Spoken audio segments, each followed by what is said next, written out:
Hello guys, আজকে আবার চলে এসেছি একটা ছোট্ট ব্লগ নিয়ে।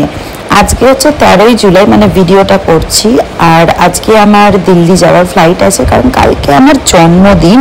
তার জন্য আজকে ছুটে ছুটে চলে যাচ্ছি হাজব্যান্ডের কাছে, কারণ এই বছর ও আসতে পারছে না।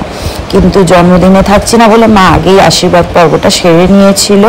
আর ঝটপট রেডি হয়ে খাবার খেয়ে, মানে ভুড়ি ভোজ হয়েছে একটা, তোমরা দেখতে পাচ্ছ যে ভুড়ি ভোজ হয়েছে। এত কিছু খেয়ে দিয়ে রওনা দিলাম এই বৃষ্টির মধ্যে এয়ারপোর্টে। আর রাস্তায় অসম্ভব একটা জ্যামের সম্মুখীন আজকে আমাকে হতে হয়েছিল, কিন্তু ওয়েদারটা জাস্ট চুমু ওয়েদার ছিল। বেশ এনজয় করতে করতে কোনো রকমে পৌঁছালাম।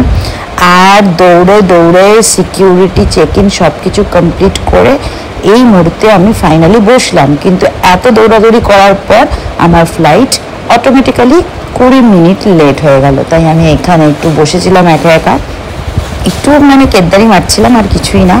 তারপর ফ্লাইটে একটা লম্বা ঘুম দিলাম। একটা সিনেমা ডাউনলোড করে নিয়ে গেছিলাম, কিন্তু সিনেমাটা দেখতে দেখতে আমার ঘুম পেয়ে গেল। তাই ভাবলাম যে একটু ঘুমিয়ে নেওয়া যাক। তারপর দেখে যেই নিচে নামলাম, এসে দেখছি আমার বর আমার জন্য ওয়েট করছে। আর দুজনে মস্তি করতে করতে বাড়ির দিকে রওনা দিলাম। ঘড়িতে তখন বেজে গেছে প্রায় 11:30, আর গাড়ি চলছে একদম ঘোড়ার মতন। কি না, ওকে বাড়ি পৌঁছাতে হবে 12টার মধ্যে, আর 12টার মধ্যে পৌঁছে ও নাকি আমার কেক কাটিং করবে।